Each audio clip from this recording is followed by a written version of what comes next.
하나님의 말씀입니다. 구약성경 잠언 11장 24절로 28절 말씀입니다. 잠언 11장 24절로 28절까지 말씀입니다. 이 계시의 말씀을 봉독할 때 다 함께 살아계신 하나님의 음성을 들으실 수 있기를 바랍니다. 흩어 구제하여도 더욱 부하게 되는 일이 있나니 과도히 아껴도 가난하게 될 뿐이니라. 구제를 좋아하는 자는 풍족하여질 것이요 남을 윤택하게 하는 자는 자기도 윤택하여지리라. 곡식을 내놓지 아니하는 자는 백성에게 저주를 받을 것이나 파는 자는 그의 머리에 복이 임하리라. 선을 간절히 구하는 자는 은총을 얻으려니와 악을 더듬어 찾는 자에게는 악이 임하리라. 자기 재물을 의지하는 자는 패망하려니와 의인은 푸른 잎사귀 같아서 번성하리라. 아멘. 2026년을 맞으면서 우리는 선함의 번짐이라고 하는 주제를 함께 생각해 오고 있습니다. 선함의 번짐이란 무엇인가, 또 선함의 번짐이란 왜 해야만 하는가라는 그런 주제들을 함께 생각하며 말씀을 함께 읽어왔습니다.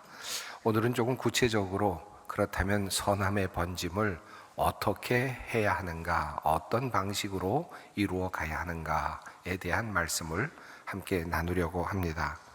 오늘 본문 말씀은 잠언 말씀입니다. 짧은 경구들이 함께 모여 있는 그러한 책이죠.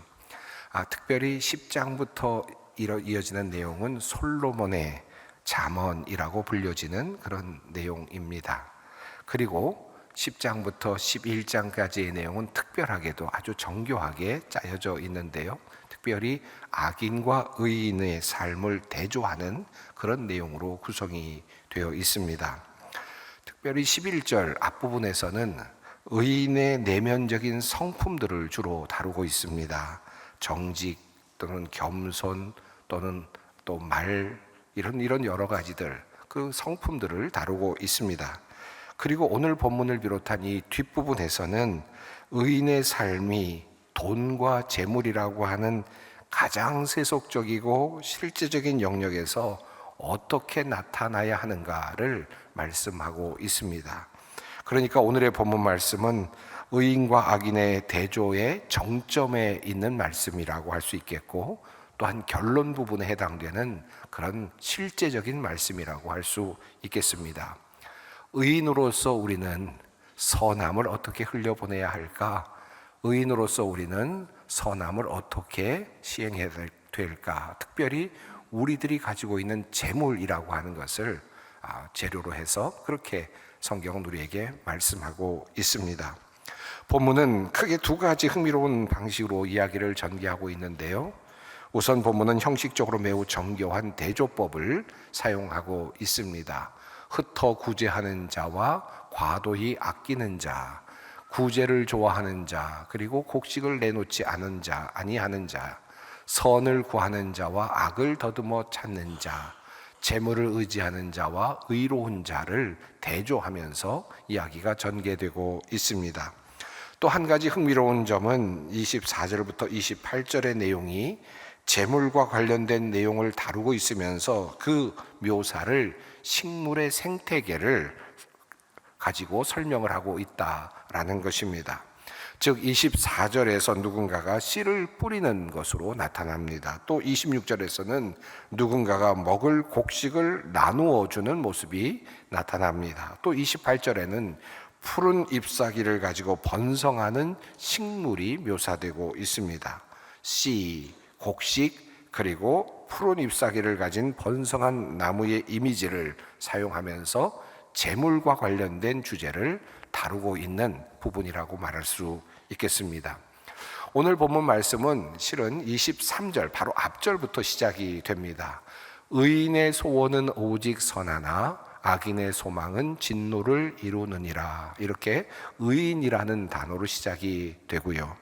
그리고 28절 마지막 부분은 이렇게 됩니다. 의인은 푸른 잎사귀 같아서 번성하리라 라는 말씀으로 맺혀지고 있습니다. 한 사람의 선한 그런 내면적인 소망이 어떻게 재물을 내어놓는 구제로 이어지는 것이며, 그리고 그 구제가 어떻게 공동체를 살리게 될 것이며 또 자신도 살리게 되는지를 알려주는, 어찌 보면 재물에 대한 영적인 사용의 설계도와도 같은 그런 내용이 오늘 본문의 내용이라 할 수 있겠습니다. 우리를 포함하여서 세상 많은 사람들은 내가 가지고 있는 것을 지키려고 하죠. 남보다 더 많이 가지려고 합니다.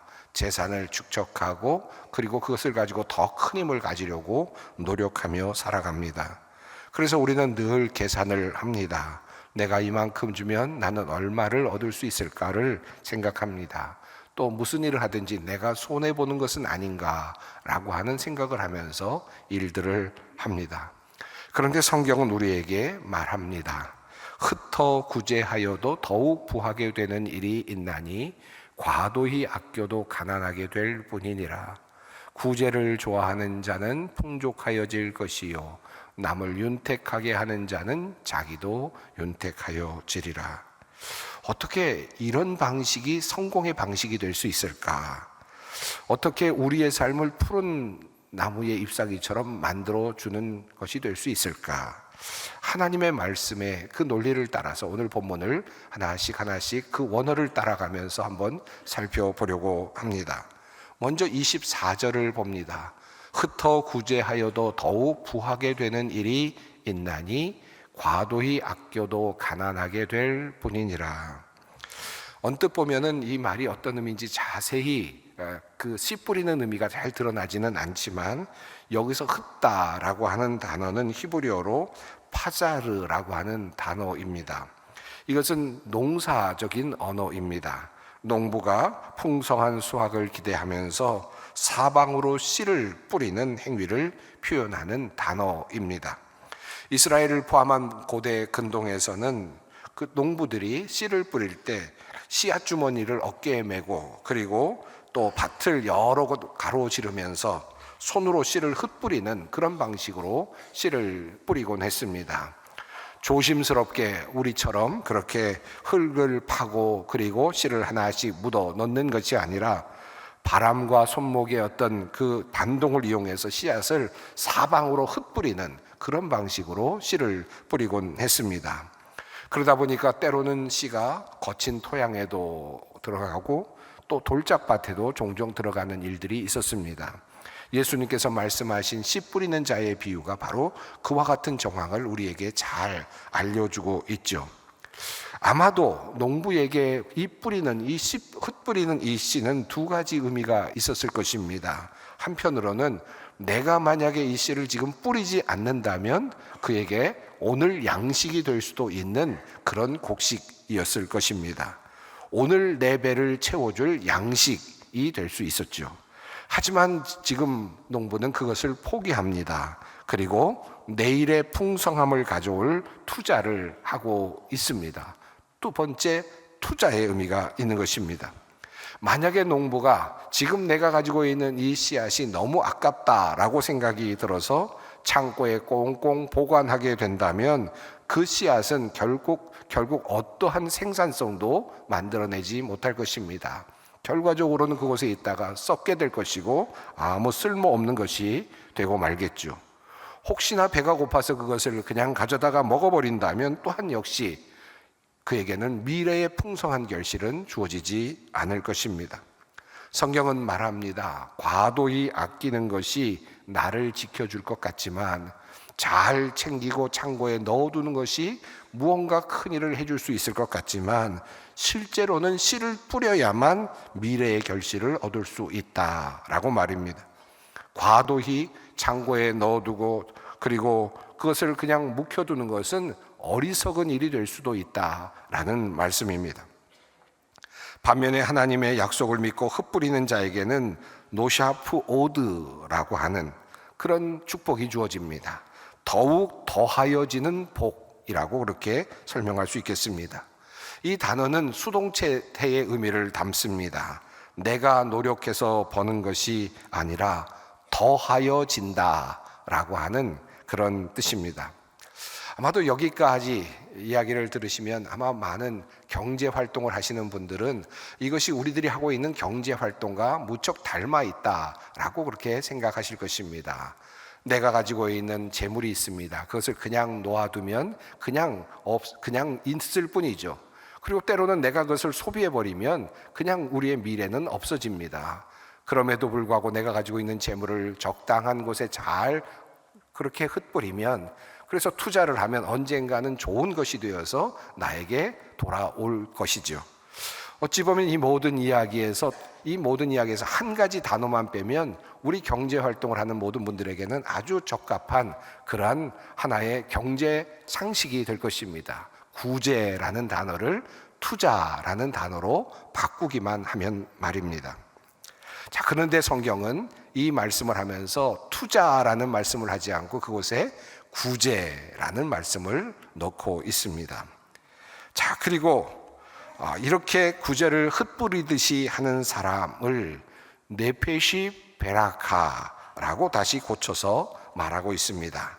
우리말로는 구제를 좋아하는 사람으로 번역이 되어 있습니다만 원어적인 뜻은 축복의 영혼이라고 하는 뜻입니다. 매우 흥미로운 표현입니다. 흩어 구제하는 사람은 어떤 사람인가? 흩어서 자신의 재물을 나누어 주는 사람은 어떤 사람인가? 그것은 축복의 영혼을 가진 사람들이다. 다시 말하면 복의 근원이 된다. 복을 나누어 주는 주체가 된다라고 하는 것입니다. 단순히 한 가지 착한 일을 한 것에 머무른 것이 아니라 그 존재 자체가 축복이 된다라는 것입니다. 그래서 그가 가는 곳마다 메마른 땅에 물이 되어지는 역사, 즉 마르웨의 역사가 나타난다라고 그렇게 설명하고 있습니다. 이것을 은총의 선순환이라고 그렇게 표현할 수 있을 것 같습니다. 실제 이 세상에서 이와 비슷한 일들이 상당히 많이 나타나고 있죠. 그럼에도 불구하고 우리가 종종 놓치고 있기도 합니다. 2017년 6월 21일 미국 ABC 방송이 보도한 내용입니다. 아버지 날에 있었던 일입니다. 미국 인디애나주의 맥도날드 드라이브 스루에서 일어난 일입니다. 한 여성이 뒷차의 식사비를 대신 지불하면서 아버지 날을 축하한다라고 하는 축하 메시지를 전하면서 시작이 되었습니다. 그 작은 배려를 받은 아버지는 감동을 합니다. 그래서 뒷차 2대의 햄버거 값을 지불하였습니다. 그리고 다음 차량도, 그리고 또 그 다음 차량도 서로 다른 사람의 식사 비용을 계산해 주기 시작했습니다. 이렇게 이어진 선행 릴레이는 밤 8시 30분부터 시작이 되었고 자정까지 끊어지지 않았습니다. 총 167대의 차량이 서로 뒷사람의 식사비를 계산해 주는 방식으로 이어졌다는 것입니다. 그리고 그렇게 되었을 때 그 사건을 기록한 매장 직원은 누가 먼저 시작했는지 아무도 몰랐지만 그러나 마지막 사람까지 늘 모두가 미소를 지으며 돌아갔다라고 그렇게 전하고 있습니다. 단 한 사람이 베풀었던 이 선한 작은 선함이 한 번의 선함으로 끝난 것이 아니라 네페시 베레카, 축복의 통로가 되어서 축복의 영혼이 되어서 그 지나가는 수많은 사람들이 축복을 함께 누리는 그런 역사가 일어났다라는 뜻입니다. 3년 후에 2020년 미네소타주의 데어리 퀸 매장에서도 비슷한 일이 일어났습니다. CBS 뉴스가 전한 내용입니다.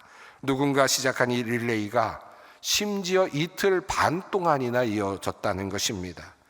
끊어지지 않고 이어져서 무려 900대가 넘는 차량이 이 일에 동참을 하게 되었답니다. 총액은 1만 달러 이상이었고요. 많은 금액보다 감동을 준 것은 그 지역의 분위기였습니다.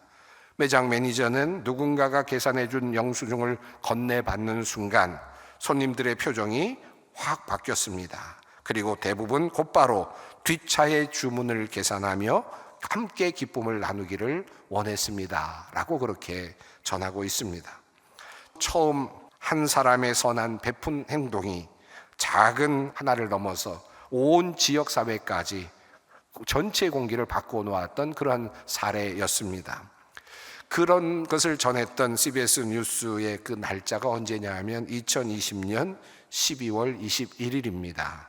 코로나, 코비드-19이 한창 그렇게 극성을 부리고 있었던 바로 2020년 12월에 이런 일이 일어난 것입니다. 그저 서로 홀로 있어야만 되는 그런 외로웠던 시간에 한 사람의 선행이 온 지역을 따뜻하게 만들어 놓은 그런 역사로 그렇게 변화시킨 것입니다.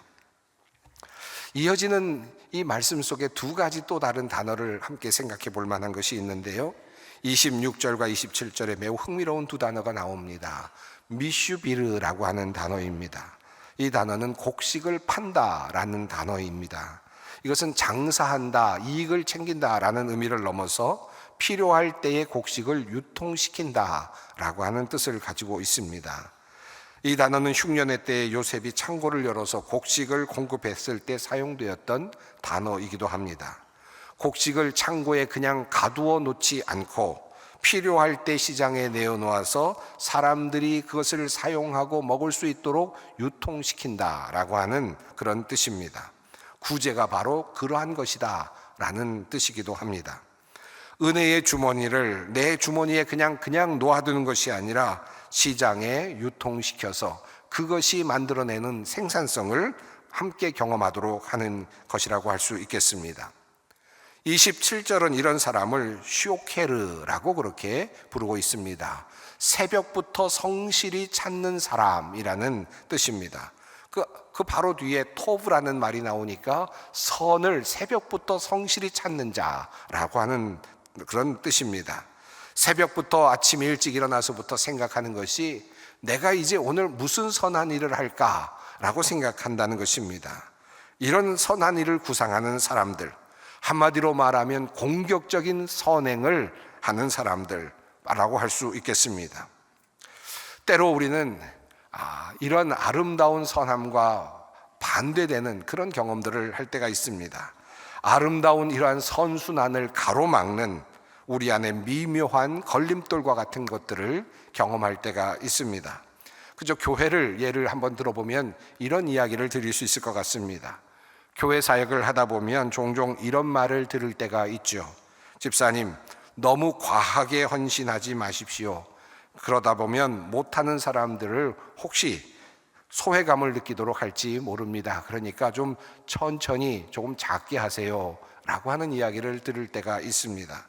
권사님, 이번에 그렇게 큰 금액을 찬조하시면 다음에 일을 맡은 사람들이 어떻게 하겠습니까? 얼마나 부담스럽겠습니까? 그러니 좀 적당히 하십시오. 그것이 배려입니다 라는 이야기를 들을 때가 있습니다. 언뜻 보면 참으로 지혜롭고 공동체를 살리려는 그러한 배려처럼 느껴지기도 합니다. 하지만 오늘 본문의 논리로 다시 이 말을 다시 보게 된다면 그것은 실은 배려가 아니라 공동체가 누릴 수 있는 축복의 총량을 제한하는 영적인 매점, 매석, 창고에 그것을 그냥 놓아두는 행위일 뿐입니다. 성경적인 의미에서의 배려는 일을 하면서도 교만해지지 않는 것이고 일을 하면서도 자기의 힘을 주장하지 않는 것이지 하나님을 향한 뜨거운 사랑의 반응과 헌신 자체를 억제하는 것은 결코 아닙니다. 예수님께서 300데나리온이나 가치가 되는 그러한 향유를 예수님의 발 앞에 부었을 때 그 여인을 칭찬하신 이유가 바로 거기에 있습니다. 고린도후서 8장 14절은 이제 너희의 넉넉한 것으로 그들의 부족한 것을 보충함은 균등하게 하려 함이라 라고 말합니다. 모두가 다 적게 내어서 모두가 가난하게 사는 것이 성경적인 평등이 아닙니다. 부족한 사람 수준으로 헌신을 낮추는 것이 아니라 넉넉한 사람이 넘치게 흘려보내서 전체를 더 풍성하게 만드는 것이 바로 성경의 원리입니다. 나눔을 막는 것은 공동체가 누릴 수 있는 축복의 통로를 도리어 좁히는 일이 되고 마는 것입니다. 바로 사회주의나 공산주의가 가지고 있는 문제점이기도 합니다. 말은 그럴듯하지만 공동체는 결국 생기를 잃어버리게 될 것입니다. 그러므로 헌신은 부담이 아니라 거룩한 자극이 되어야 합니다. 히브리서 10장 24절은 서로 돌아보아 사랑과 선행을 격려하며 라고 그렇게 말합니다. 여기서 격려하다라는 말은 자극한다, 찌른다 라고 하는 뜻입니다. 900대의 차량이 커피값을 낼 때 뒷사람은 부담을 가졌다기보다는 아마 참여하고 싶은 그런 기쁨을 누렸을 겁니다. 그런 자극을 받았을 것입니다. 그것이 바로 이 자극하다, 격려하다라고 하는 말씀의 뜻입니다. 그리고 이 자극과 격려는 사람들의 자발성으로 수행되게 됩니다. 바로 27절에서 말했던 바로 쇼케르가 바로 그것이죠. 자발성의 극치를 보여주는 것입니다.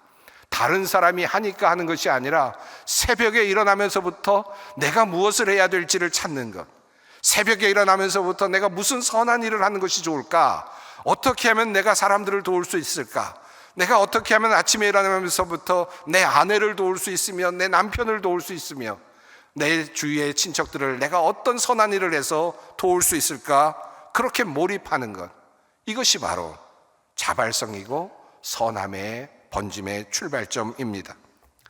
우리 소망교회는 어느 교회보다도 이러한 쇼케르, 자발적 섬김이 강한 교회입니다.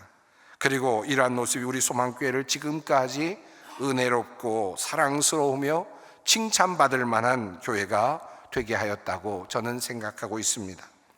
사랑하는 성도 여러분, 어두운 곳에 그리고 추운 곳에 누군가가 뜨겁게 타오르는 그런 큰 횃불을 들고 왔다고, 그리고 그렇게 들고 왔을 때 옆에 촛불을 든 사람이 초라해 보일까봐 그 횃불을 끄십시오, 내리십시오 라고 말하지 마십시다. 오히려 그 촛불과 함께 그 초를 함께 붙이고 갖다 대어서 공동체가 함께 전체를 비칠 수 있도록 만드는 것이 필요합니다. 배려는 횃불을 끄는 것이 아니라 그 빛 아래서 모두가 함께 따뜻함을 누리며 함께 빛을 누리는 것일 것입니다. 마태복음 28장과 29절은 우리에게 두 종류의 종말을 알려주고 있습니다. 자기의 재물을 의지하는 자는 패망하려니와 의인은 푸른 잎사귀 같아서 번성하리라. 먼저 자기 재물을 의지하고 인색함으로 자기를 지키려고 했던 사람, 그리고 곡식을 내놓지 아니하던 사람, 이 은혜의 흐름을 가로막았던 사람은 마지막은 패망입니다. 그러나 흩어워 구제하는 사람, 구제를 좋아하는 사람, 남을 윤택하게 하는 사람, 곡식을 내어놓는 사람, 선한 소원을 가지고 살아가는 의인은 푸른 잎사귀 같이 번성할 것이다 라고 성경이 말합니다. 곡식을 내어놓지 않았던 자, 악을 더듬어 찾은 자, 그들의 평생 동안 바쳐서 자신의 삶을 바쳐서 모으고 지켰던 소득은 과연 무엇이었습니까? 29절은 그것을 이야기합니다. 바람이라고, 루아흐라고 그렇게 정의합니다. 허무라고 정의합니다. 그토록 지켜냈지만, 그토록 그것을 잘 가꾸었지만, 그러나 사용되지 못한 그 모든 재물들을 바람이라고 표현하고 있습니다. 반면 은총의 선순환에 몸을 던진 의인은 어떻습니까? 의인은 푸른 잎사귀 같아서 번성하리라. 여러분, 식물의 잎사귀가 왜 푸른지 아십니까? 식물의 잎은 끊임없이 증산작용을 한다고 합니다. 뿌리로부터 수분을 받죠. 그러면 그 수분이 잎으로까지 올라옵니다. 그러면 그 수분을 잎사귀는 그 기공을 통해서 밖으로 내보내는 일을 하게 됩니다. 만약 잎사귀가 올라온 물이 아깝다고 물을 내보내지 않으려고 기공을 막고 닫게 되면 어떤 일이 벌어지겠습니까? 나무는 전체적으로 그만 생명력을 잃어버리고 말 것입니다. 더 이상 생존할 수 없을 것입니다. 내보내야만 또 다른 수분이 들어오고, 그리고 그 수분을 내보낼 때 잎사귀는 비로소 가장 푸르고 그리고 생생한 생명력을 유지하게 될 것입니다. 오늘 여러분은 무엇을 소망하며 살아가시겠습니까? 바람 같은 재물을 붙잡기 위해서 주먹을 꽉 쥐고 계시겠습니까? 아니면 푸른 잎사귀처럼 활짝 펴서 은총을 순환하시며 흘려 보내시겠습니까? 나 때문에 사람들이 부담을 느낄까봐 라고 하는 변명은 실은 그저 자기 자신을 합리화하려는 그러한 욕망의 소리일지도 모릅니다. 그리고 얼마나 많이 흘려보냈다고 다른 사람들이 그만큼 부담을 느끼겠습니까? 얼마나 대단한 일을 한다고 사람들이 그것을 보며 힘들어 하겠습니까? 거침없이 선뜻 내어 놓아보십시다. 교회가 산뜻해지고 공동체가 산뜻해질 것입니다. 활력이 생겨날 것입니다. 교회 학교도 그렇고 찬양대도 그렇고 권사회도 그렇고 여전도회 남선교회도 그렇습니다. 재직들도 그러합니다. 또한 우리의 가정도 달라질 것입니다. 우리의 회사도 우리의 공동체도 우리의 사회도 달라질 것입니다. 아침에 일찍 일어나면서 열심히 찾아보십시다. 어떤 일이 선한 일일까? 오늘 내가 해야 할 선한 일은 무엇일까? 나는 어떤 일을 오늘 시작함으로 이 모든 공동체에게 복이 될 것인가? 혹시 오늘 이 말씀이 경제적으로 힘든 분들에게 혹시라도 짐이 되지 않기를 바랍니다. 사실은 재물이 많아서 이 일을 할 수 있는 것은 아닙니다. 많은 사람들만 할 수 있는 일도 아닙니다. 이 흩뿌림은 금액의 차이, 금액의 크기와 상관이 없습니다. 내게 있는 작은 냉수 한 그릇을 아주 적절한 때에 어떤 사람에게 건넬 수 있다면 냉수 한 그릇 하나만으로도 우리는 어마어마한 선함의 번짐을 시작할 수 있습니다. 또한 우리가 흩뿌릴 수 있는 것은 단지 재물만이 아닙니다. 우리가 가지고 있는 재능일 수도 있고요, 우리가 가지고 있는 시간일 수도 있습니다. 내가 선한 마음을 가지고 살핀다면 우리는 정말 많은 일들을 해낼 수 있을 겁니다. 고난당하는 사람, 힘들어하는 사람들을 상담하거나 위로할 수도 있겠죠. 그저 함께 있어 줄 수도 있을 것입니다. 격려의 말 한마디를 할 수도 있을 것입니다. 그것으로 놀라운 일들이 일어날 것입니다. 오늘 본문과 가장 닮은 경영학적 이야기를 하는 사람이 바로 애덤 그랜트이죠. 그분은 바로 그가 Give and Take라고 하는 그런 책을 썼습니다.